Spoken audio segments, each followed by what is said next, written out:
3 सदियां लगेंगी उभरने। मिस्र की जो गीज़ा विशाल पिरामिड है उसके आकार से 12 गुना बड़ा मलबे का ढेर है। गाजा में 70,000 मौतें हुई हैं, जिसमें 44% जो हैं बच्चे, और तबाही के बीच 90% बच्चे चाहते हैं कि उनकी मृत्यु हो जाए, वो जिंदा नहीं रहना चाहते। क्या हम इजराइल की तरफ ज्यादा झुक गए? फिर ये बताइए कि इजराइल को मान्यता कांग्रेस पार्टी के शासनकाल में नरसिंह राव ने दी थी, हमने नहीं दी। पर मैं भाजपा कांग्रेस की बात नहीं पूछ रहा था आपसे। आंग सान सू की उसकी रिहाई के लिए मैं आधा दर्जन बार कनाट पुलिस थाने में गिरफ्तार हूँ। पर क्या मिला? गांधी साउथ अफ्रीका में क्या करने गए थे? गांधी चंपारण में क्या करने गए थे? गांधी इस देश का एक मॉरल कंपास हो सकते हैं, वो बात ठीक है। गांधी की पॉलिसी ज्यों की त्यों लागू हो सकती है, प्रैक्टिकल है। उस समय तो अमेरिका ही सबसे बड़ा साम्राज्यवादी मुल्क था और आज भी है, लेकिन तब विरोध करने का हमारा साहस भी था और इच्छाएं भी थी, जो आज कमजोर हो गई। आपकी विदेशी मामलों में इतनी रुचि है, 10 साल से सरकार चल रही है, आप उसके हिस्से हैं, कभी आपने कोशिश नहीं की, कभी कहानी की भाई मुझे कोई सक्रिय भूमिका तो दो? जॉर्ज फर्नांडिस गए और अटल जी से मेरा टिकट लेकर आए मेरठ से। तो ये पद और प्रतिष्ठाएं ऐसा नहीं है कि हम लोगों के करीब नहीं आई हों, लेकिन तो ये तो आप मान रहे हैं ना कि आज की सरकारें नैतिकता की विदेश नीति तो छोड़ चुकी हैं। अब तो बनी है रस्म के कोई न सर उठा के चले। जॉर्ज फर्नांडिस का मानना है कि इंदिरा गांधी को आर्म स्ट्रगल के जरिए ही हटाया जा सकता है, और वो हमारे जैसे 4-5 नौजवानों को भी बम बगैर वेपन के अब आप फिलिस्तीन को आज़ाद नहीं करा सकते। आने वाले समय में ये धर्म युद्ध में बदल जाए तो आश्चर्य नहीं होगा।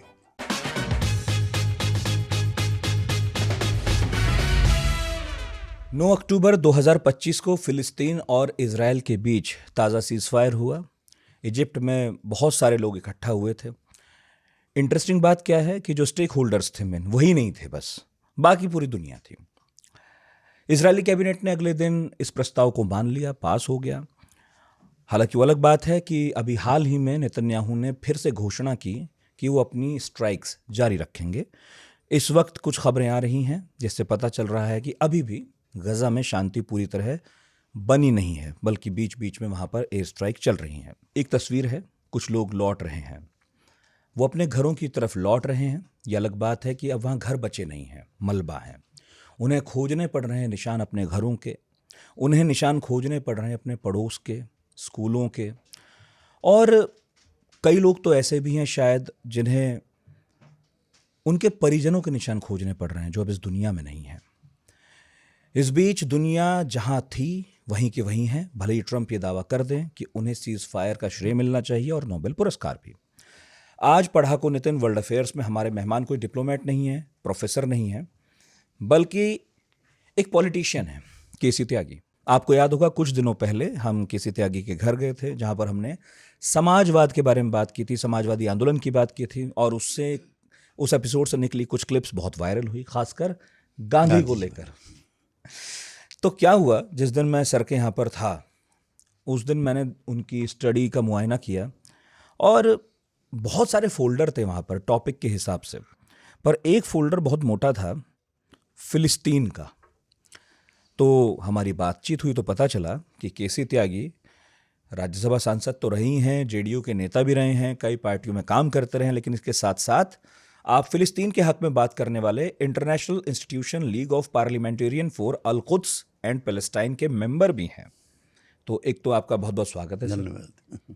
दूसरा आपका भी स्वागत है, और तीसरा है कि जब तक मैं बात शुरू करूं आप चैनल को सब्सक्राइब कर लीजिए।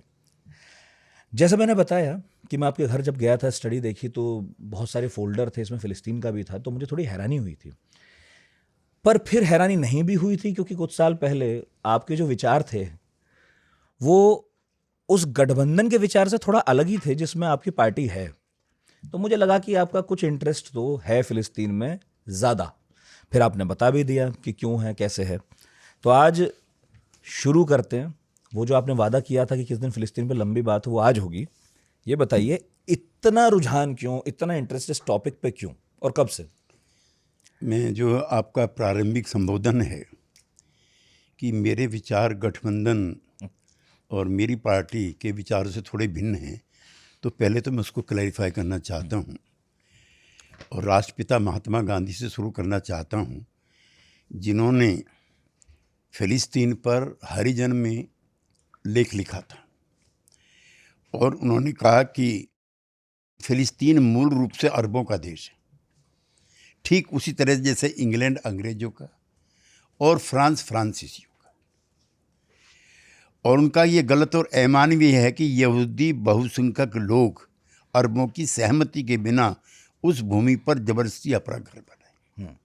दूसरा, जो हमारी सहयोगी पार्टी है भारतीय जनता पार्टी, उसके सर्वमान्य और सर्वोच्च नेता अटल बिहारी वाजपेयी 1977 में विदेश मंत्री बने और मैं उस सभा में मौजूद था जो विजय दिवस की सभा रामलीला मैदान में हुई थी, जिसमें अटल जी ने जनता पार्टी के विदेश मंत्री के रूप में घोषणा की कि इजराइल ने अरबों की भूमि पर कब्जा किया है और उसे वहाँ से निकलना चाहिए।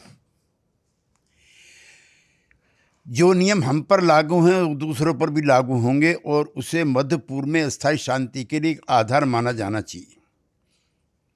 और उन्होंने उस इंटरव्यू में ये भी कहा कि जो टू नेशन है, हालांकि हमास और कुछ और संगठन ऐसा नहीं मानते हैं।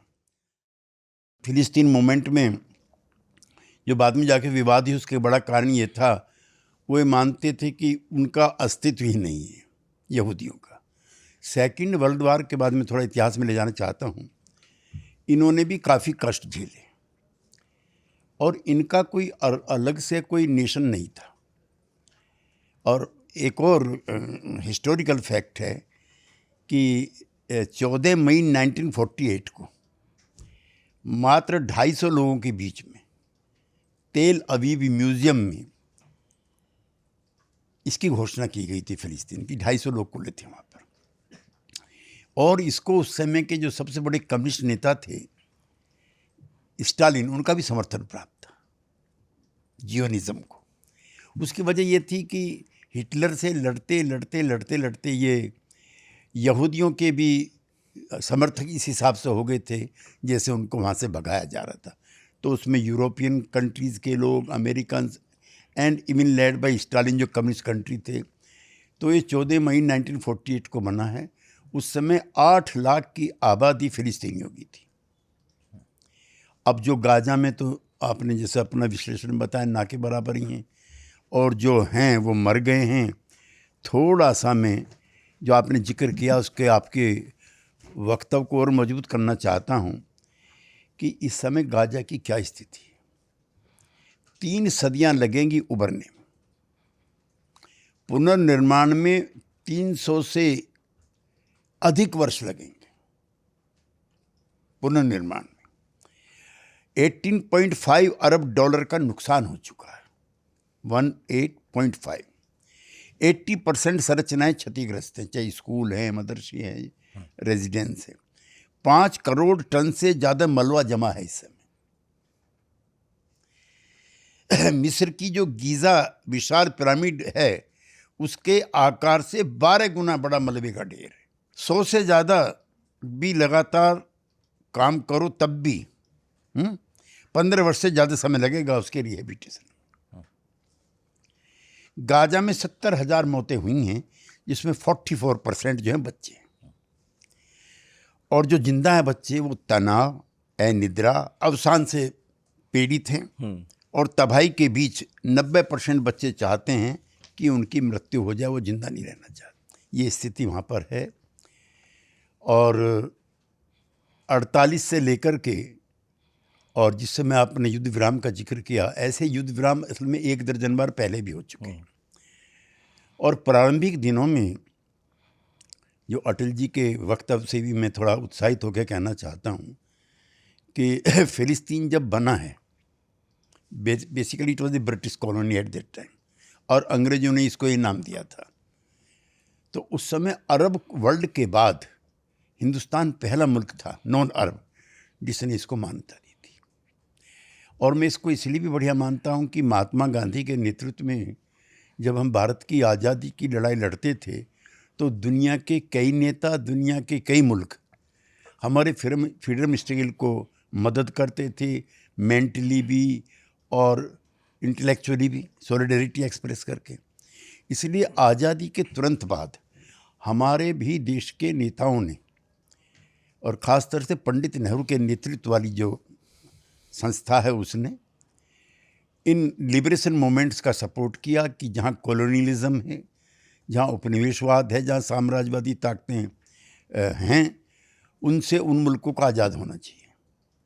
उसमें फ़िलिस्तीन भी था, उसमें वियतनाम भी था, उसमें क्यूबा भी था, उसमें लाओस था, कंबोडिया था, डॉट डॉट डॉट काफ़ी मुल्क थे। और उसी में फ़िलिस्तीन के आंदोलन को हमने सपोर्ट किया और हमारे हिंदुस्तान अरब मुल्कों के बाद सबसे बड़ा समर्थक जो है इस कॉज का हो गया।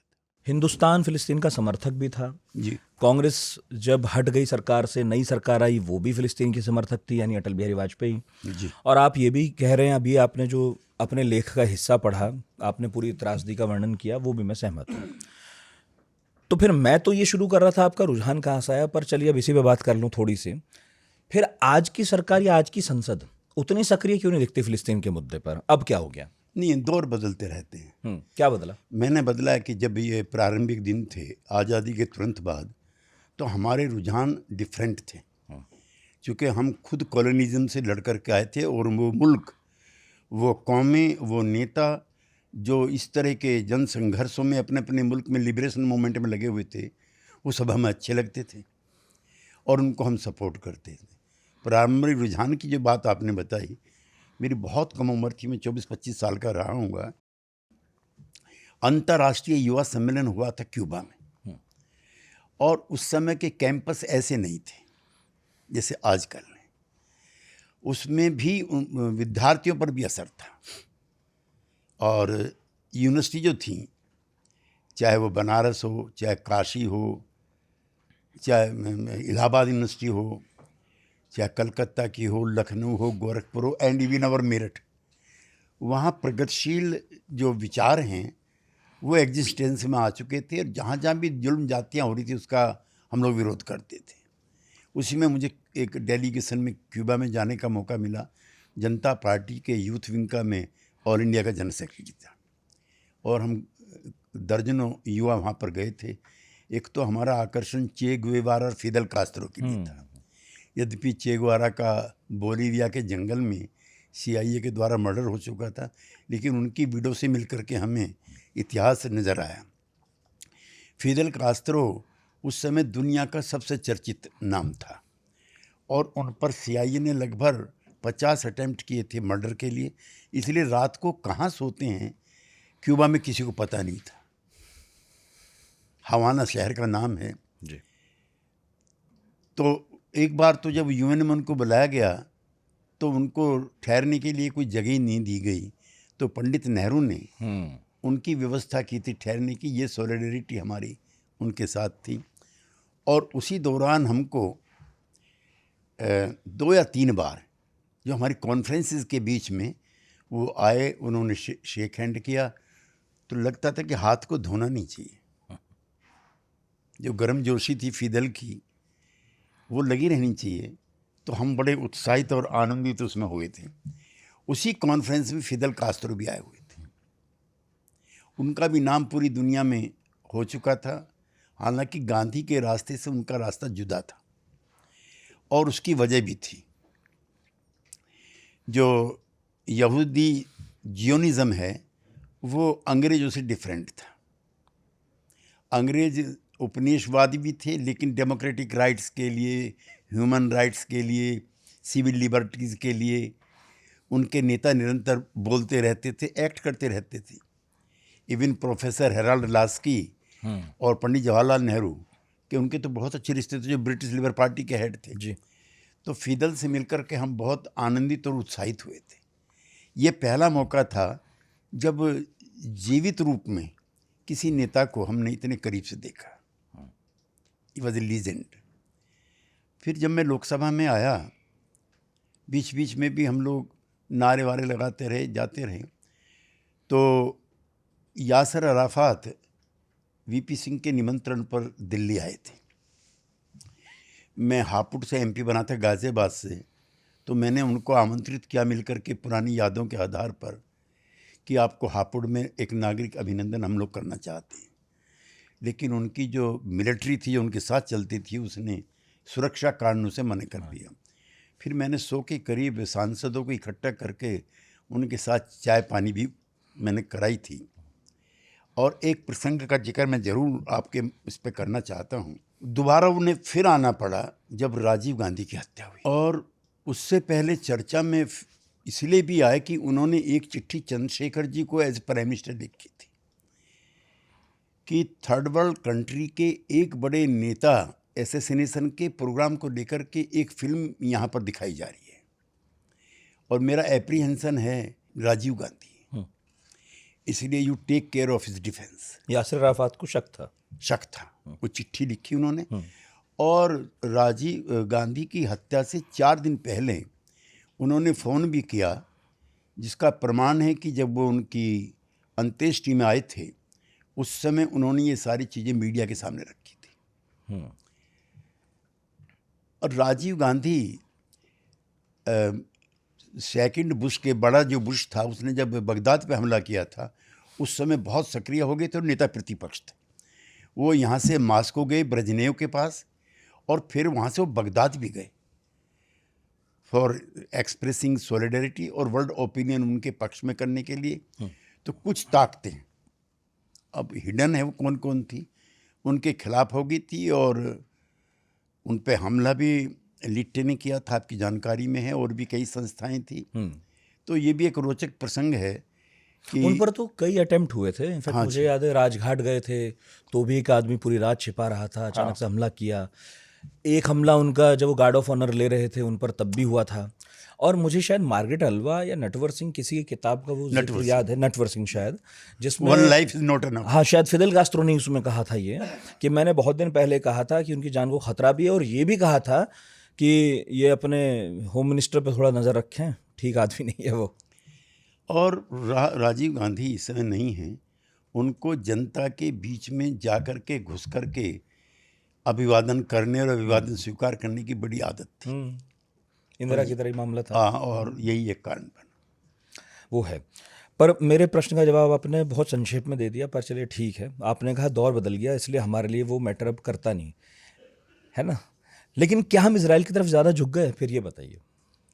ये सवाल मैंने जब राज्यसभा में उठाया था उस समय। आपने उठाया है? हाँ जी। किस साल? ये 2014 में। अच्छा, ये सरकार बनने के बाद। ठीक है। तो अरुण जेटली हमारे मित्र भी थे और विद्वान व्यक्ति भी थे, तो मेरे सवाल का जवाब वही देने के लिए खड़े हो गए, और उन्होंने कहा कि त्यागी जी, आपकी शायद जानकारी नहीं है कि इजराइल को मान्यता कांग्रेस पार्टी के शासनकाल में नरसिंहा राव ने दी थी, हमने नहीं दी थी। पहला दूतावास भी तभी खुला था। हाँ, ये है 1993 की शादी घटना। जी। नंबर 1।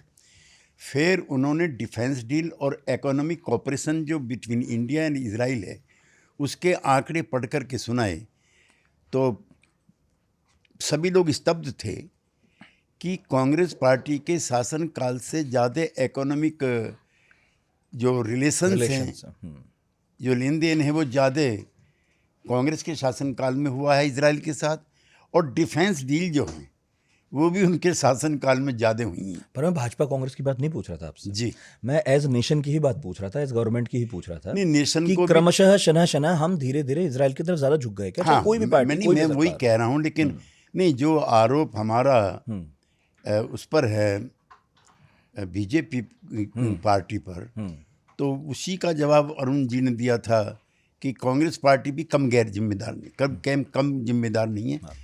तो ये रुझान, जो दक्षिणपंथी रुझान जिसको मैं मानता हूँ, ये वर्ल्ड वाइड है। और अब आप देख रहे होंगे, अगर कतर पर हमला ना हुआ होता, वो एक टर्निंग पॉइंट है, और मुझे वहाँ भी जाने का सौभाग्य प्राप्त हुआ है, होटल में जिस पर हमला हुआ भी है, उसमें होटल में, और थैंक गॉड कि मैं उस दिन नहीं था वहाँ पर। तो वहाँ पे कुछ इजराइल की भी और अरब मुल्कों के लोगों की बातचीत भी चल रही है, और इजराइल हमला भी कर रहा है। तो इसकी पृष्ठभूमि मैं आपको बताना चाहता हूँ, जो जिसके बगैर इस समस्या का नहीं है। नेतन्याहू जब से आए, हालांकि चाहे कोई भी प्राइम मिनिस्टर आओ, फिलिस्तीन और अरबों के लिए उसकी जो विदेश नीति एक जैसी रहती है, लेकिन नेतन्याहू जो एक तो भ्रष्टाचार के आरोपों में इतना घिरा हुआ है कि अगर वो हट जाए तो फिर वो जेल में रहेगा। एक उसकी अकेले सरकार नहीं है, जो एक्सट्रीमिस्ट राइट विंग है वो उसके साथी हैं। तीसरा, ट्रंप का जो बेटा है वो सारी जितनी भी डील्स हैं वहाँ पर उसमें बराबर का हिस्सेदार है। चौथा, सीरिया से जो ज़मीन हड़पी है वहाँ जो कॉलोनी बनी है उसका नाम है ट्रंप कॉलोनी। जो 6 डे वार हुई है 1967 में, उसमें मिस्र का बड़ा हिस्सा, सीरिया का बड़ा हिस्सा और फ़िलिस्तीन का बड़ा हिस्सा और लेबनान का बड़ा हिस्सा सब उन्होंने कब्जा रखा है। और यूएन के 1 दर्जन रेजोल्यूशंस हैं कि इसको आप जो है खाली कीजिए, लेकिन वो एक फिल्म नहीं है कि दिल है कि मानता ही नहीं इजराइल है कि मानता ही नहीं। क्योंकि उसकी पॉलिसी क्लियर है, कोई भी आए विस्तार करना है। पर मुझे बताइए कि ठीक है ना, इसमें दिक्कत क्या है? फिलिस्तीन अगर इररिलेवेंट हो ही गया तो हिंदुस्तान की किसी भी सरकार को इजराइल के साथ ही आगे बढ़ना चाहिए। परमाणु शक्ति संपन्न देश है, रेगिस्तान में खेती कर लेता है, टेक्नोलॉजी शेयर करता है, पाकिस्तान से हमारा युद्ध हो जाए तो समर्थन भी खुल के करता है। प्रॉब्लम क्या है? नहीं, प्रॉब्लम आर्थिक संबंधों की भर नहीं है, एक मानवता का तगाजा है। हिंदुस्तान ह्यूमन राइट्स का बड़ा भारी प्रोपेगेंडिस्ट रहा है और आज़ादी की लड़ाई में फिर वहीं आता हूँ मैं। हमको भी दुनिया भर से समर्थन की आशा और उम्मीद रहती थी। बराबर का मुल्क म्यांमार है, उसकी जो नेत्री है आंग सान सू की, उसकी रिहाई के लिए मैं आधा दर्जन बार कनाट पुलिस थाने में गिरफ्तार हुआ। मेरी तो आंग सान सू की से कोई रिश्तेदारी नहीं है। पर क्या मिला? नहीं, मिलने का सवाल नहीं, बौद्ध वहाँ से, बौद्धों ने वहाँ पे जो किया या आर्मी ने जो किया, जैसा भी माहौल बना, आंग सान भी चुप रही। उसके बाद वो जो जेल में इतने मुसलमान बाहर आए, नहीं, देश से निकलना पड़ा उन्हें। हाँ, नहीं, ऐसा है कि वो लोकतांत्रिक तरीके से चुनी गई थी और उसके बाद जो सैनिक तानाशाह हैं और अपने लेडी श्रीराम कॉलेज की पढ़ी हुई है जी बिल्कुल, और उसको नोबेल पुरस्कार भी मिला है, डिप्लोमेट थे। हाँ, तो ये सॉलिडेरिटी। हम बांग्लादेश में क्या करने गए थे? हम क्यों मुजीब के लिबरेशन मूवमेंट को सपोर्ट कर रहे थे? हम क्यों बलूच के मूवमेंट को सपोर्ट करते हैं? हम क्यों सिंध के आत्मनिर्णय के अधिकार को सपोर्ट करते हैं? और Vietnam, end of course Vietnam. आपकी क्या याद है वियतनाम वॉर से? वियतनाम की तो मेरी ऐसी याद है कि उसको भी मैं शेयर करना चाहता हूँ। जब मैं एमपी बना तो गुजराल साहब ने मुझे बुलाया और कहा कि तुमसे बेस्ट कोई नहीं है, तुम जाओ, हो ची मिन के 100 साल मनाए जा रहे हैं। 97-98 कुछ रहा होगा, ये 1990 की बात है। और मेरे साथ 3-4 डिप्लोमेट भी थे और मेरी ज़िंदगी की जो 2-3 बड़ी घटनाएं, it is one of them, मेरे पैदा होने के बाद या मेरे एमपी बनने की जितनी रोचक हैं। एक वहाँ की लेडी थी मैडम बिन। तो मैडम बिन जो है प्रोविंशियल रिवोल्यूशनरी गवर्नमेंट की विदेश मंत्री थी और हिंदुस्तान आती थी तो हम लाल झंडे लेकर के उनको ग्रीट करने जाते थे। दूसरा, उसकी जो सेना थी वियतनाम की और जो नेक्स्ट नंबर 2 था उसमें, वो उनका रक्षा मंत्री था। तो हमारे एम्बेसडर ने उनके साथ हमारी मुलाकात रख दी और आप यकीन कीजिए कि सुबह 4 बजे बज गए, लेकिन उनके संस्मरण सुनते सुनते जहाँ हम बैठे थे वो एक झोपड़ी नुमा मकान है जिसमें हो ची मिन रहते थे और सामने जो है वो पैलेस है जो फ्रेंच कॉलोनाइजर्स का था और हो ची मिन ने उसमें जाने से मना कर दिया था। अच्छा। तो जनरल जियाप, मैं, हमारा एम्बेसडर और मैडम बिन, मतलब अगर मेरी ज़िंदगी के 3-4 बढ़िया लम्हे, it was one of them. I was very near to the history. तो उन्होंने बताया कि यहाँ बम फेंका है, यहाँ फेंका है, और उनको ऐसी टेक्निक हो गई थी कि एयरपोर्ट के शहर के बीच में जो पुल है, उसरी नदी ऐसा कुछ है, वो रोज़ टूटती थी और वो रोज़ बनाते थे। तो वो दौर है, खाली यहीं का नहीं है। फ्रेंच में जो लड़के लड़ रहे थे, वो श्रीलंका में जो आज सरकार है, ये 1970s के जो लड़के थे, रोहिन विजयवाड़ा एंड कंपनी, उन्होंने जो आंदोलन तब किया था वो आज सत्ता में आए हुए हैं। तो देखिए, दौर परिवर्तन बदलता है, लेकिन कुछ चीज़ें यूनिवर्स में लिखी जाती हैं। जैसे हम मानव अधिकारों का समर्थन करेंगे, जैसे किसी भी नेशन के अंदर जो फ्रीडम स्ट्रगल चल रहा है उसका समर्थन, ये हमें गांधी ने सिखाया। गांधी साउथ अफ्रीका में क्या करने गए थे? गांधी चंपारण में क्या करने गए थे? देखिए, गांधी इस देश का एक मॉरल कंपास हो सकते हैं, वो बात ठीक है, लेकिन जब नेहरू होना होता है किसी को, जब उसे सरकार चलानी पड़े, विदेश नीति तय करनी पड़े और मुल्क के एक एक व्यक्ति के बारे में जिनके अपने अपने अलग अलग हित हैं, सबके बारे में सोचना पड़े, तो आपको लगता है कि गांधी की पॉलिसी ज्यों की त्यों लागू हो सकती है? प्रैक्टिकल है ये? बड़ा आपका वाजिब सवाल है कि संत के लिए बोलना कहना जितना आसान है, शासन अध्यक्ष के रूप में काम करने में की दिक्कतें हैं। लेकिन इतिहास गवाह है कि जवाहरलाल ने भी अपने प्रारंभिक काल में गुट निरपेक्ष देशों का आंदोलन शुरू किया था। नाम और बांडुंग जो कॉन्फ्रेंस हुई है पहली, उसमें इतिहास गवाह है, उसके एक तरफ चामनलाई था, एक तरफ मार्शल टीटो थे, एक तरफ अब्दुल गुलाम नासिर था, एन क्रुमा था, और वहाँ का शासन अध्यक्ष सुकार्नो थे। इतना बड़ा जवाहरलाल था किस दिन। तो उस मोमेंट के भी हम पायनियर और लीडर थे, ऐसा नहीं है। अब तो खैर गुट निरपेक्ष छोड़ दो, सभी तरह का हो गया है। लेकिन जहाँ जहाँ भी उस समय तो अमेरिका ही सबसे बड़ा साम्राज्यवादी मुल्क था, और आज भी है, लेकिन तब विरोध करने का हमारा साहस भी था और इच्छाएँ भी थी, जो आज कमज़ोर हो गई हैं। हम इफ़ेक्टिवली अमेरिका के द्वारा या किसी भी ताकतवर मुल्क के द्वारा अगर कहीं इंटरवेंशन होता है, या तो उसको इग्नोर कर देते हैं या हल्का फुल्का कर देते हैं। जैसे जिस तरह का पिछले 2.5 सालों में फ़िलिस्तीनियों के साथ हुआ है, तो भाई मानवता के सिद्धांतों को मानने वाली कोई भी कौम, कोई भी नेशन इस पर कैसे चुप रह सकता है, जहाँ 96% बच्चे 1 से 10 साल के, जिनको थोड़ी बहुत सेंस है, वो जिंदा नहीं रहना चाहते। तो क्यों नहीं हम इस पर प्रोटेस्ट अपना रजिस्टर्ड करें as a good human being. तो ये तो आप मान रहे हैं ना कि आज की सरकारें नैतिकता की विदेश नीति तो छोड़ चुकी हैं? नहीं, विश्वव्यापी फिनोमिना है। हम तो अपने देश की बात करेंगे, विश्वव्यापी तो होता ही रहता है। जो नहीं, इस बार मुझे प्रसन्नता है कि इस बार जब कतर वाला हुआ है, उसके बाद भारत ने भी यूएन में जाकर के द्वीप राष्ट्र यानी कि फ़िलिस्तीन भी है, उसका समर्थन किया है। ये बहुत दिनों के बाद भारत सरकार ने एक प्रभावशाली कदम उठाया। लेकिन नैतिक आवाज़ जो है ना हमारी, उसके फिर नुकसान भी तो हैं। आप ये मानते हैं? देखिए, ऐसे समझते हैं इसे, आप खुद कह रहे हैं कि आपका दौर अलग था, वो दुनिया अलग थी, प्रगतिशील आंदोलन अपने चरम पर था। आज 2000 के बाद पीढ़ी बदली है, पॉलिटिक्स बदली है, उसके चैलेंजेस बदले हैं, दुनिया बहुध्रुवीय हुई है, नाम जैसा जो आंदोलन था वो समाप्त हो गया है। तो अब क्या प्रैक्टिकल विदेश नीति की तरफ बढ़ना, इंडिया फर्स्ट पॉलिसी अपनाना, अपने लोगों के आर्थिक हितों को आगे रखना ज़्यादा ज़रूरी नहीं है, बजाय ये देखने के कि जो अप्रासंगिक हो चले हैं पिछली सदी के आंदोलन या मांग, उन्हें छोड़ देना चाहिए ना? आप कर सकते हैं ये, क्योंकि आपका अतीत उनसे जुड़ा है। लेकिन ये से जिद नहीं कहेंगे कि आप ये भी चाहते हैं कि आज के लोग भी उसे लेके चलें? मैं आपकी बात नहीं मानता। फिर इजराइल के खिलाफ और फिलिस्तीन के हक में लंदन में 2 लाख, न्यूयॉर्क में 2 लाख, फ्रांस में 3 लाख, स्वीडन में 4 लाख, जर्मनी में 5 लाख लोगों के डिमॉन्स्ट्रेशन क्यों हुए?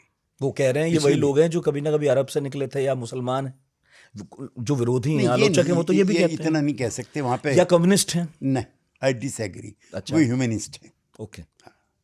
और पर कम है ना सर?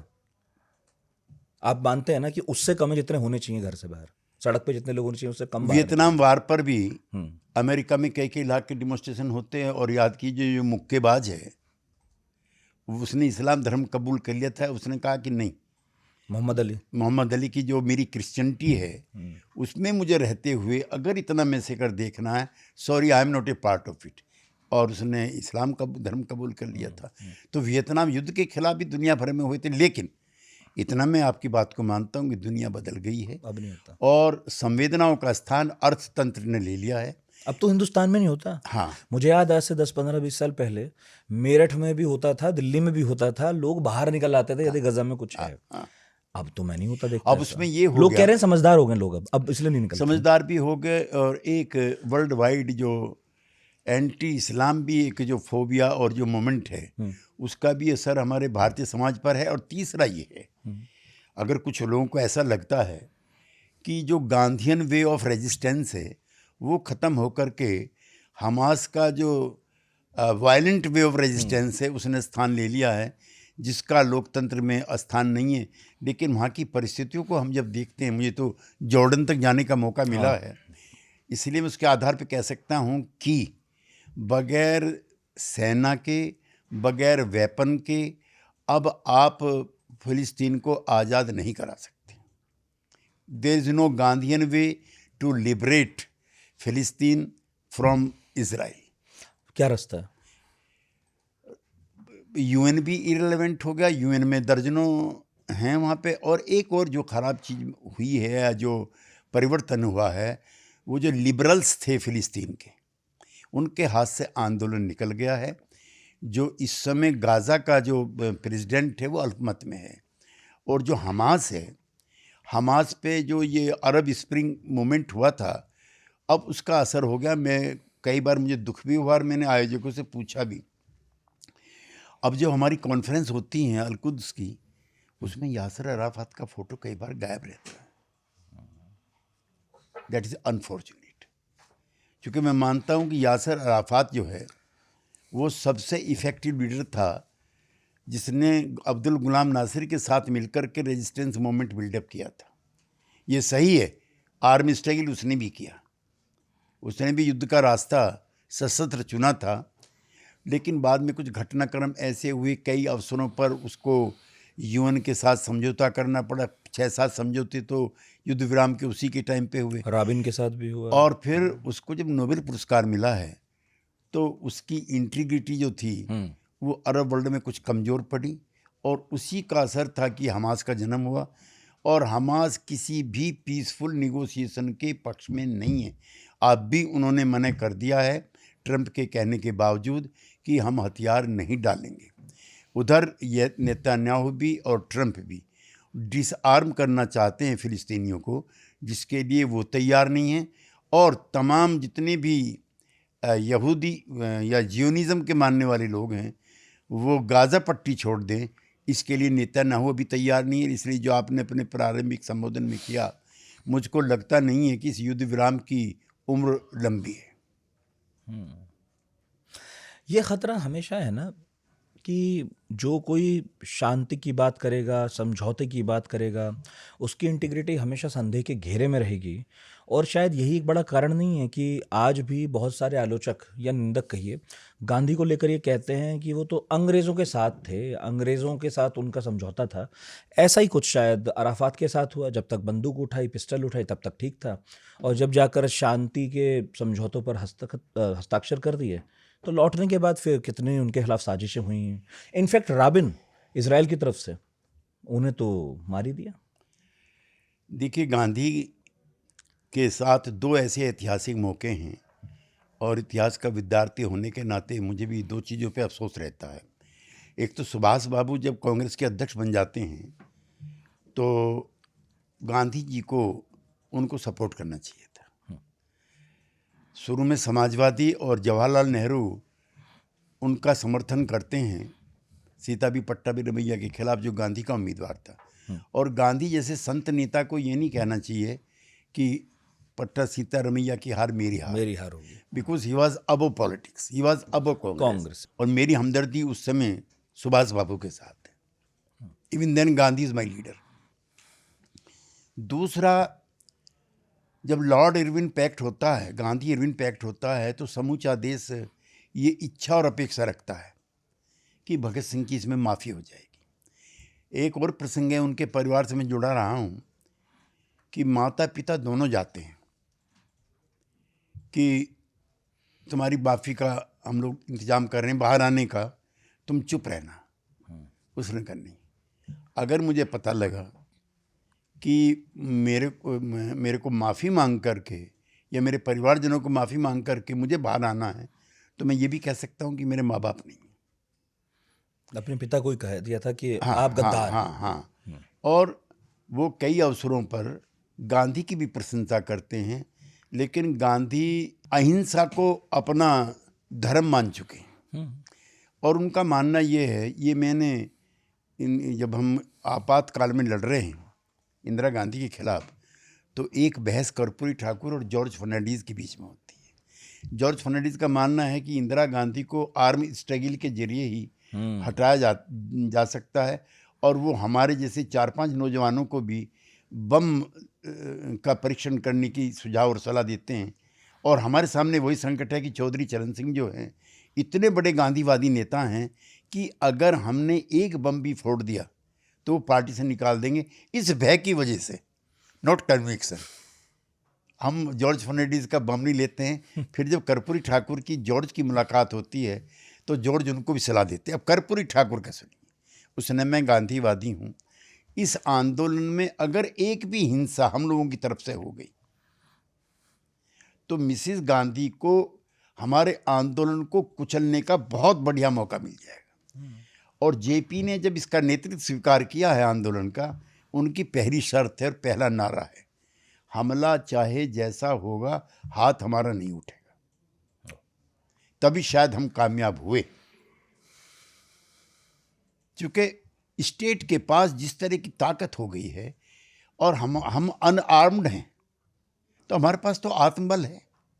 तो गांधी के आंदोलन में कई बार होता है जब सत्याग्रही हैं, महिलाएं हैं, पुरुष हैं, जब पीट रहे हैं अंग्रेजों से, एक स्टेज पर अंग्रेज का हाथ रुक जाता है, उसमें भी ताकत है। पर मैं यही तो कह रहा हूँ कि फिर अराफात के साथ भी होना या राबिन के साथ यही तो होना है कि अगर आप शांति की, समझौते की बात करेंगे, प्यार से बैठने की बात करेंगे, तो हमेशा कहा जाएगा कि वो या तो आप बाद में कायर आकर- हो गए, आप बिक गए। अराफात भी बाद में आके निगोशिएशन में आते हैं, जो ओस्लो पैक्ट होता है, आप तो जानकार हैं। लेकिन उससे पहले जब वो 1962 का है शायद किस्सा है, अरब वर्ल्ड की पहली समिट अब्दुल गुलाम नासिर करते हैं और उसमें अराफात को बुलाया जाता है। उससे पहले अरब वर्ल्ड एपैथेटिक है फिलिस्तीन आंदोलन के लिए। वो पहला मौका है जब सब इकट्ठे होते हैं, और उसी बीच में अरब स्प्रिंग होती है इस्लाम की सुप्रीमेसी के लिए, कि आज neither east nor west, Islam is best के नारे लगते हैं ना, तो उससे भी वहाँ के फिलिस्तीनी लड़के लड़कियाँ प्रभावित होती हैं। ये एक दौर वो भी है।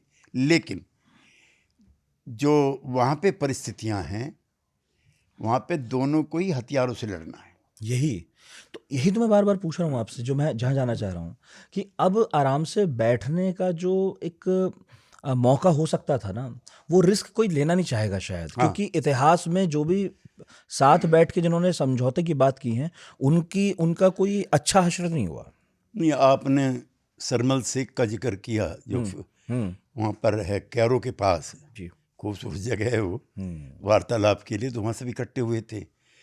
तो टर्की भी, कतर भी और मिस्र भी, ये तीनों हैं जो इस समझौते पे दस्तखत कराते हैं, और 24 घंटे में तो वो फिर टूट जाता है। पर वहाँ ना नेतन्याहू है ना, और ना यहाँ से कोई प्रतिनिधि गया गजा से। हाँ, यही मैं कह रहा हूँ। सही कह तो रहे हैं। साथ बैठने वाले को कोई तैयार नहीं है। सही कह रहे हैं आप, उनमें से कोई नहीं जाता है, और अगले 24 घंटे में वो टूट जाता है, चूँकि वो लड़के हथियार डालने से मना कर देते हैं, और नेतन्याहू की जो फौज है वो उसी तरह से प्रहार जारी रखती है जब तक ये डिसआर्म नहीं होते। अच्छा, अभी वहाँ पे वही तनाव की स्थिति है।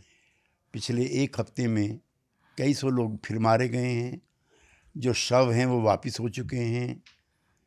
मैं as a Gandhian political activist में उन सबको अच्छा नहीं मानता हूँ, लेकिन जो परिस्थितियाँ वो ऐसी हैं, हो चुके हैं। और उसके बाद भी नेतन्याहू की पॉलिटिकल कमजोरियाँ भी हैं। मुझे आप बता ही रहे थे, पॉलिटिकल कमजोरियाँ भी हैं, लेकिन मानवता का ऐसा नरसंहार जैसा हो रहा है, समूचा विश्व चुप रहता है। पिछले दिनों के कुछ आंदोलनों को छोड़ करके जो यूरोप कंट्रीज़ में हुए हैं, इसके टू नेशन के बारे में। एक संस्था है जिसका मैंने जिक्र किया, league of parliamentarian for Al Quds and Palestine. ये क्या संस्था है, इसमें कैसे मेंबर बनते हैं, आप क्या करते हैं, रोल क्या है? ये संस्था बनी हुई है दुनिया भर के पार्लियामेंटेरियंस की, जो टू नेशन थ्योरी के तहत फिलिस्तीन की जो स्थापना है उसका समर्थन करते हैं। इसमें भारत समेत लगभग दुनिया के, इवन इजराइल की पार्लियामेंट के एमपी भी इसमें हैं। अच्छा, हाँ, इजराइल लिबरल होंगे वो थोड़ा। हाँ लिबरल्स हैं, तो दुनिया भर के जो लिबरल्स हैं इसमें हैं, और इसकी दुनिया भर में कॉन्फ्रेंसेस होती हैं। मुझे भी टर्की में, ईरान में और जॉर्डन में और कतर में, कुआलालंपुर में जाने का मौका और कॉन्फ्रेंस में गया, लेकिन वहाँ पर कोई वायलेंस वगैरह की बात नहीं होती है। जो नेतान्याहू की अमेरिका की सरकार के द्वारा जो की जा रही जुल्म जातियाँ हैं उसका विरोध करना होता है। और अभी पिछले दिनों जो मैसेकर हुआ था उसको लेकर के भी करीबन कोई 10,000 दुनिया भर के पार्लियामेंटेरियंस और जो हैं, चाहे असेंबली के हों पार्लियामेंट के हों, उन्होंने सिग्नेचर करके यूएन को भिजवाए थे। I was one of them. ये नियमित रूप से मिलते रहते हैं पार्लियामेंट ये वाली? ये आजकल तो जो वार्ता इस पर होती है वो भी होती रहती है, और साल 2 साल में हम मिलते रहते हैं। लेकिन 2.5 साल से जिस तरह का चल रहा है उसके बाद कोई मीटिंग नहीं हुई है। अफ्रीका के किसी मुल्क में ही प्रस्तावित थी, लेकिन अभी युद्ध का माहौल है। हाँ, आपके तो बहुत सारे मित्र हो गए होंगे, इधर वाले उधर वाले, इस मामले में। अब मैं आपको कुछ फोटोग्राफ्स भी भेज रहा हूँ। और अभी वहाँ के फिलिस्तीन के जो यहाँ पर एम्बेसडर हैं, हाँ, वो प्रधानमंत्री से मिले थे। उन्होंने 1 दर्जन के करीब पार्लियामेंटेरियंस को भी बुलाया था अपने यहाँ। और वहाँ के जो इसके जो सेक्रेटरी जनरल हैं वो भी इंडिया आए थे। उनके ऑनर में मैंने भी एक छोटा सा लंच दिया था जिसमें सभी पॉलिटिकल पार्टीज़ के एमपीज़ मौजूद थे, और बल्कि बीजेपी की तरफ से तेहरान में तो उदित राज तक भी गए थे। उस समय वो बीजेपी के एमपी थे, लेकिन मैं उनको बीजेपी नहीं मानता हूँ। अभी जैसे हम सब जो लोग जानते हैं फ़िलिस्तीन के बारे में, 2 हिस्सा है फ़िलिस्तीन का। एक तो गज़ा की तरफ है, एक जॉर्डन की तरफ है।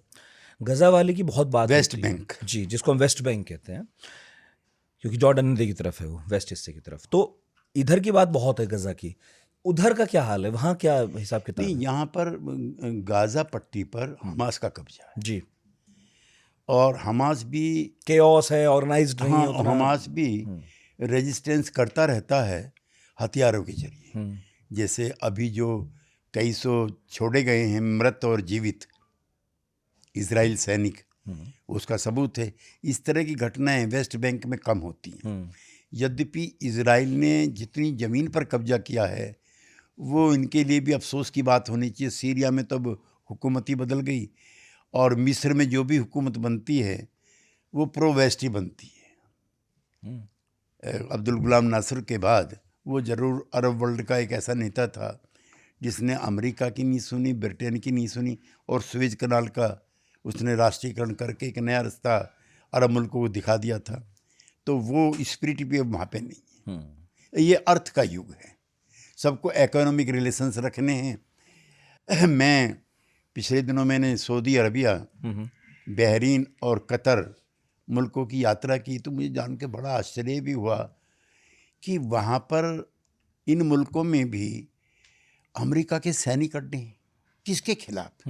वहाँ सऊदी अरेबिया को किससे खतरा है, या कतर को किससे खतरा है, या बहरीन को किससे खतरा है?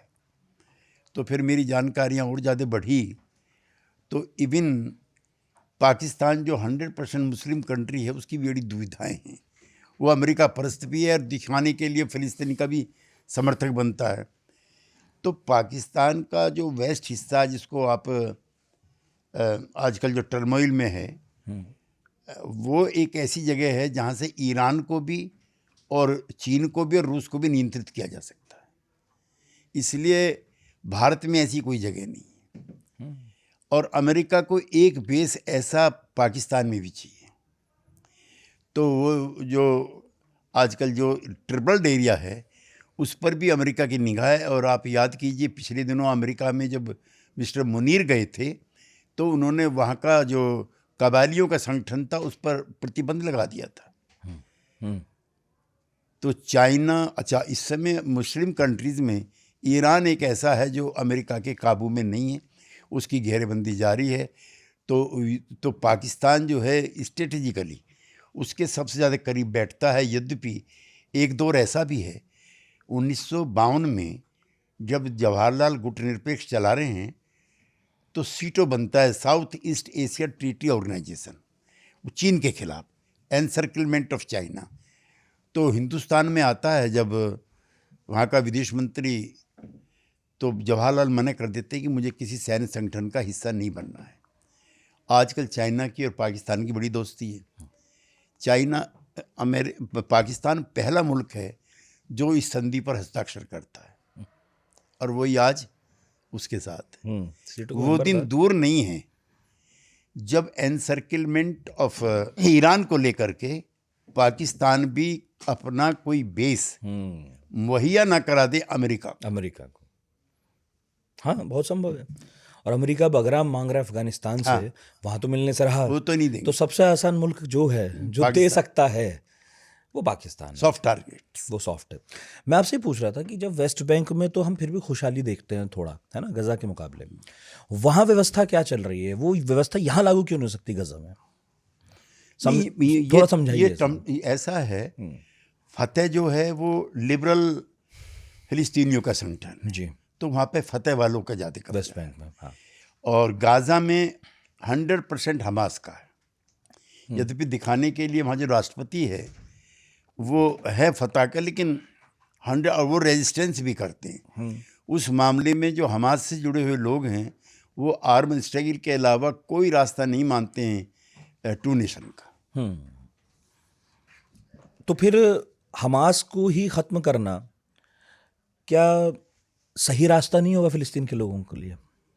कि एक ऐसा संगठन जो लगातार युद्ध में रहता है, उन्हें भी युद्ध में झोंक देता है, उसे खत्म करके उसके मुकाबले तुलनात्मक रूप से थोड़ा अमेरिका के और इजराइल की जातियां इतनी हैं, जिसका मैंने अभी आपको उल्लेख किया कि उसके बाद उनकी आस्था हमास में हो गई है। और इजराइल की भी ये हालत है कि इजराइल का कर्ज जो है जीडीपी का 62% लगातार युद्ध होने की वजह से इजराइल पर भी कर्ज बढ़ रहा है। अब वहाँ की जो सिविल सोसाइटी है वो भी नेतन्याहू के खिलाफ इस मामले में हो तो रही है धीरे-धीरे। कोर्ट ने भी उसको कन्विक्ट किया हुआ है और वो माइनॉरिटी में भी है।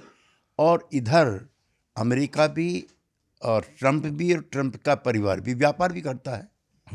तो जितने भी बड़े बड़े ठेके कॉन्ट्रैक्ट हैं, चूँकि हम थोड़ा अध्ययन करते रहते हैं, वो ट्रंप के बेटे ने काफ़ी वहाँ पे लिया। ट्रंप के नाम पे शहर बस गया। तो पाकिस्तान से भी सारी दोस्ती और अब सबसे खतरनाक काम ये किया है जेरूसलम को लेकर के, उसका जिक्र इसमें नहीं आया। जेरूसलम में मस्जिद है प्रॉफिट की पहली जी, प्रॉफिट की पहली मस्जिद जेरूसलम में है। और जब वो चलते हैं डिवाइन के लिए जाते हैं तो इसी मस्जिद से होके जाते हैं। तो दुनिया भर के जो मुसलमान हैं, मोर देन मक्का मदीना, उसको मानते हैं। वहीं पे यहूदियों का भी है, वहीं पे क्रिश्चियंस का भी है। तो जब अलस्का मॉस्क अलक्सा उसको लेके भी लड़ाई है और उसके भी बड़े हिस्से पर इन्होंने कब्जा किया हुआ है। तो टेम्पल ऑफ सोलोमन और वो हाँ वो है।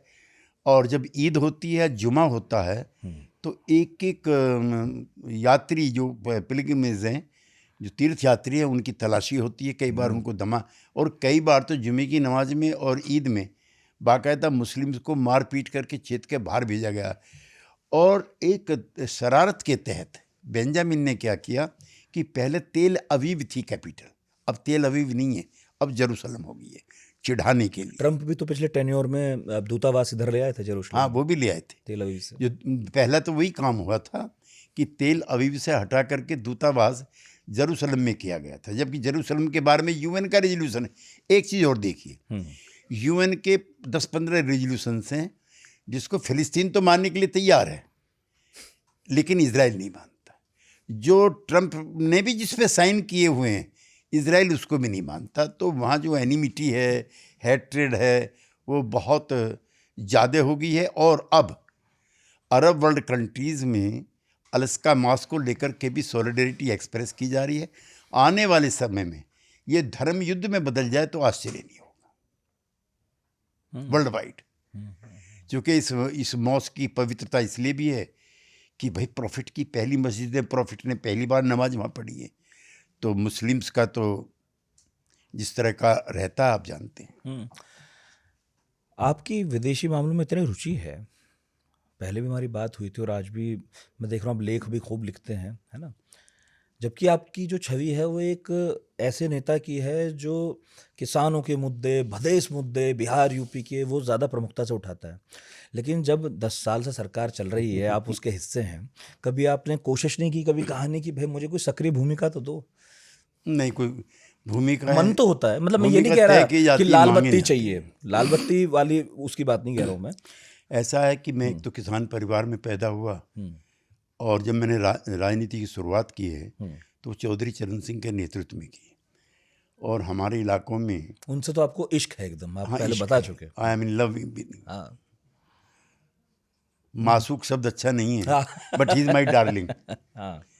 और उनके नेतृत्व में मैं जेल भी गया आपातकाल में, और मेरी बहुत कम उम्र थी और मेरे पास कोई बहुत साधन भी नहीं थे। उन्होंने अपने बराबर वाली सीट से मुझे टिकट दिया, और उनके जो किसानों के जितने भी आंदोलन थे मैं हिस्सेदारी रही। दूसरे नेता चौधरी देवीलाल थे, मेरे टिकट पे काफ़ी विरोध था। वीपी सिंह जी लड़ाना चाहते थे वहाँ पे, जो हमारे गृह मंत्री बने थे मुफ्ती साहब को, तो देवीलाल की वजह से मुझे टिकट मिला, मैं एमपी बना। लेकिन किसान के बारे में मैं अब भी ऑन रिकॉर्ड आपसे कहना चाहता हूँ, और मैं चाहता हूँ एक उस पर भी हो, एमएसपी की जब तक एमएसपी जब तक ठीक तरीके से नहीं आंकलन होगा और इस पर कानूनी नियम नहीं बनेगा, तब तक किसानों का कोई भला नहीं हो सकता। टमाटर सड़कों पे फेंक रहे हैं, प्याज सड़कों पे फेंक रहे हैं, और उनको उनकी कीमत नहीं मिल रही है, और जो कीमत सरकार तय करती है वो भी कम है और वो भी नहीं मिलती है। इसलिए मैं किसानों के, मेरी पहली प्राथमिकता पॉलिटिक्स में वही किसान वाली है। अच्छा, ऐसे से हटके एक सवाल पूछ रहा हूँ। आप एक क्षेत्रीय दल के नेता रहे हाल में, तो अब रहे ही इतने सालों से, है ना? विजन आपका ग्लोबल है, आप यहाँ की समस्या भी समझ रहे हैं, बाहर की समस्या भी समझ रहे हैं, लिख भी रहे हैं, उस पर बोल भी रहे हैं, आज तो पॉडकास्ट भी कर रहे हैं। कई बार ऐसा नहीं होता कि क्षेत्रीय दल के नेता जो विजन रखते हैं और प्रैक्टिकल सॉल्यूशंस भी रखते हैं प्रॉब्लम्स का, उन पर कभी इसलिए इम्प्लीमेंट नहीं हो पाता क्योंकि वो नेशनल पार्टी का हिस्सा नहीं होते? नहीं, मैंने जब राजनीति शुरू की है तो कांग्रेस के मुकाबले की सबसे बड़ी पार्टी थी लोकदल। बिल्कुल थी। उसमें बीजू पटनायक थे, उसमें देवीलाल थे, कर्पूरी ठाकुर थे, रामनरेश यादव थे, एंड अब ऑल चौधरी चरण सिंह, और ये जनसंघ से बड़ी पार्टी थी। हाँ, बिल्कुल थी। फिर हम जनता पार्टी में आए, वो रूलिंग पार्टी थी। बिल्कुल। फिर लोकदल बना, वो उसके 2 एमपी थे जनसंघ के, और हमारे 50 एमपी थे। तो जो नेशनल जो एटीट्यूड और बिलोंगिंग्स और सराउंडिंग्स हैं वो रही। फिर थोड़ा पढ़ने लिखने का शौक़ था, उस नाते भी। फिर 89 में जब मैं एमपी बना तो भी वो बड़ी पार्टी थी वीपी सिंह की। उसके बाद इस दिल के टुकड़े 1000 हुए, बस 90 के बाद। तो यही तो मैं बोल रहा हूँ, लेकिन इस बात लेकिन वो जो अतीत है वो जी। पीछा नहीं छोड़ता है। हाँ, और जो पुरानी मोहब्बत है वो भी पीछा नहीं छोड़ती। ये आपका वरना आप अनुभव है। कांग्रेस या भाजपा के सदस्य हो सकते थे, और जो आपका अनुभव है, जितना और जितना आपका विजन है, आप वहाँ इम्प्लीमेंट भी कर सकते थे। भाई आप ना बने, लेकिन फिर आपका जो, मैं आपको आज एक जब आपने जिक्र कर दिया, जब मुझे 2004 में मेरठ से टिकट मिला तो बड़ा असंभव परिस्थितियों में मिला। जॉर्ज फर्नांडिस गए और अटल जी से मेरा टिकट लेकर आए मेरठ से, आने की वो बीजेपी की सीट थी। ठाकुर अमरपाल सिंह वहाँ से 2 या 3 बार याद है गए। मुझे। तो मुजफ्फरनगर से मुझको मैं प्रमोद महाजन जी ने बुलाया, और उन्होंने कहा कि तुम मेरठ से चुनाव नहीं जीत पाओगे, चूँकि वो कमल के फूल वालों की कॉन्स्टिट्यूंसी है। तुम एक काम करो, कमल का फूल ले लो। तो मैंने कहा अभी तो जॉर्ज साहब मेरा टिकट लेकर आए, शरद यादव, नीतीश कुमार मेरे लिए ये सब कर रहे हैं, ऐसा कैसे हो सकता है? इसने कुछ भी नहीं है। तुम कमल का फूल लेके जाओ, चुनाव लड़ो, जब चुनाव जीत जाओगे मैं तुम्हें बीजेपी से निकाल दूंगा, तुम जनता दल ज्वाइन कर लेना। लेकिन मेरे लिए ये भी आसान नहीं था, चूँकि जो छोटे मोटे भी कमिटमेंट हम लोगों के होते हैं, कुछ लोग ऐसे होते हैं, भगत सिंह को कोई ज़रूरत नहीं थी फांसी पे चढ़ने की, वो चाहते तो बच ही जाते, बहुत लोग बचे, है ना। हम चाहते तो हैं। और इसको कह के समाप्त करूँगा, मुलायम सिंह जी के मैं बहुत करीब था। मैं एमपी था, वो आए संजय सिंह को लेकर के कि चलो तुम्हारी औथ होती है चंद्रशेखर जी की सरकार में, उनको जरूरत भी थी। फिर चंद्रशेखर जी मुझे किसी तीसरे व्यक्ति के स्थान पर बुला के कहते हैं कि तुम मेरे सूचना प्रसारण मंत्री हो। बड़े थे, वे मन सम्मान करता था, लेकिन मैं मने नहीं कर पाया। लेकिन मैं 2 दिन तक दिल्ली से गैर हाजिर रहा, कभी कोई ज़बरदस्ती शपथ न दिला दे। तो ये पद और प्रतिष्ठाएं ऐसा नहीं है कि हम लोगों के करीब नहीं आई हों, लेकिन अब इसे आप कुछ भी कह लीजिए, जुनून कह लीजिए, या कुछ कमिटमेंट इतने स्ट्रॉन्ग हो जाते हैं, और कुछ जो अपने पुरखों से सीखा है कि ये जान तो आनी जानी है, इस जान की कोई बात नहीं, जिस धम से कोई मक्तल पे चढ़ा वो बात निशानी रहती है। ये तो है। पर पता नहीं क्यों मुझे ऐसा लगता है कि जब एक नेता अपना करियर शुरू करता है तो इसलिए तो नहीं करता कि केवल आंदोलन करता रहूंगा जिंदगी भर। हाँ, आपके दौर में था ऐसा कि कुछ नेता, मैंने नहीं सोचा था कि मैं दोनों सदनों का मेंबर भी कभी बनूंगा। हाँ, लेकिन फिर भी कोई मन में सोचता है कि भाई पॉलिसी मेकिंग में तो मैं तभी पहुंचूंगा ना जब मैं कभी सरकार में आऊंगा, मंत्री बनूंगा। तो मुझे कितने सारे ऐसे पोटेंशियल वाले नेता अब धीरे धीरे जाते दिख रहे हैं राजनीति से, जिनमें ये बहुत संभावना थी कि वो उन पदों पर होते, तो कुछ तो करते। अब तो बनी है रस्म के कोई न सर उठा के चले। बहुत बहुत शुक्रिया सर, बहुत धन्यवाद आपका। पॉलिटिकल पॉडकास्ट नहीं है, नहीं ज़्यादा खोदता नहीं तो रहने वर्ल्ड अफेयर्स का रहने देते हैं। इतना काफ़ी है। और ये भी झिलता नहीं है ना आजकल। हाँ, ये भी झिलता नहीं, बात तो हिम्मत सही से सच कहो तो बुरा मानते हैं लोग, रो रो के बात कहने की आदत नहीं है, है। आदत नहीं रही। मैं ये कहना चाहता हूँ कि 1966 से पहले एमएसपी नहीं थी। मैं खुद किसान का बेटा था, और बाज़ार से जो व्यापारी आता था वो कहता था कि भाई इस साल जो है तुम्हारा अनाज हम इस भाव लेंगे, और उसी भाव ले जाते थे। वो पीड़ा मैंने देखी। मैं अपने पिताजी के साथ मंडी में गया हूँ गेहूँ लेकर के, और मेरे पिताजी को पान बीड़ी सिगरेट दे दिया, और भाव तय करके मुनीम जी ने आके बता दिया कि इस साल जो है 16 रुपये मन का तुम्हारा है।